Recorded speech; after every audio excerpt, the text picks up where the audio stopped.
ගල්ගමුව ලංකාවේ වන අලින්ගේ රජධාන.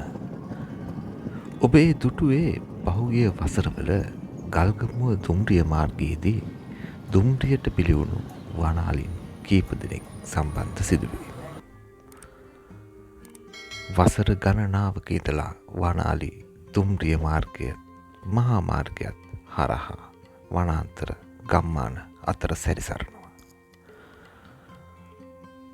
විටින් විට වනාලි දුම්රියේ ගැටෙනවා. මේ හේතුවෙන් පහුගිය කාලය පුරාවට විශාල වනාලි ප්‍රමාණයක් තමන්ගේ ජීවිත අහිමි කරගත්තා. මේ තත්ත්වය තුළ තමයි ගල්ගමුව නගරය ආසන්නයෙන් විශේෂයෙන්ම ගල්ගමුව තේකවත්ත ආසන්නයෙන් දුම්රිය උමන් මාර්ග පද්ධතියක් වනාලින් වෙනුවෙන් ලබා දෙන්න කටයුතු කරන්නේ. මේක පරිසර හිතැති වනාලින්ට ආදරය කරන විශාල ජනතාවකගේ ඉල්ලීමක්. කොහොම නමුත් අද වන විට තත්ත්වය ඉතාම අවාසනාවන්තයි. දුම්රිය මාර්ගය හරහා ඉදිකරමින් තිබූ උමන් මාර්ගයේ වැඩ කටයුතු අද වන විට සම්පූර්ණයෙන්ම නතර වෙලා.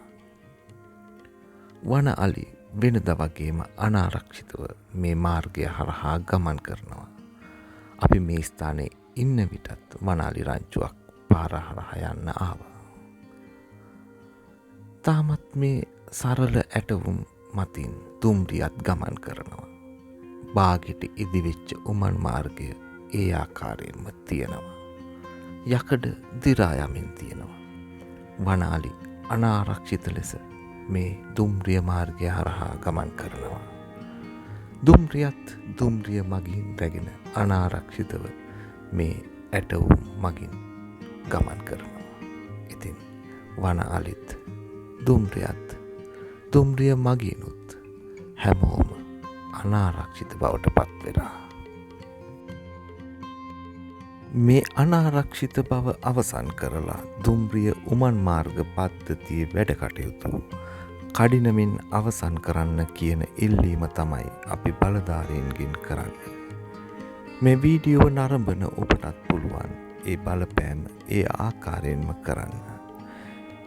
එක හින්දා අපි ඉල්ලා සිටිනවා ඔබට හැකි අයුරින් ඒ කටයුත්තට දායක වෙන්න කියලා. ලෝකයට සම්පතක් වෙච්ච වනාලි සම්පත රැකගන්නත් දුම්රිය දෙපාර්තමේන්තුවේ දුම්රිය වගේම දුම්රිය මගීන්ගේ ආරක්ෂාව පිණිසත් මේ අතරමඟ නවතා දමා ඇති උමන් මාර්ග පද්ධතියේ ඉදිකිරීම කඩිනමින් අවසන් කරන ලෙස අපි බලධාරීන්ගෙන් ඉල්ලා සිටිනවා.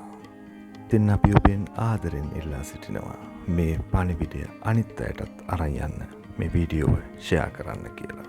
ඒ වගේම ඔබේ අදහස පහලින් කමෙන්ට් කරන්න කියලා. ඒ වගේම තමයි අපිව සබ්ස්ක්‍රයිබ් කරලා නැත්නම් සබ්ස්ක්‍රයිබ් කරලා අපිත් එක්ක එකතු වෙන්න අපි අදට ඔබෙන් සමුගන්නවා. එහෙනම් අපි තවත් මෙවැනිම වීඩියෝවකින් හමු වෙමු. එතෙක් ඔබට පුළුවන් පහත සම්බදියන් ඔස්සේ ගිහිල්ලා අපේ පැරණි වීඩියෝ නැවත නැවත නරඹන්න රස විඳින්න.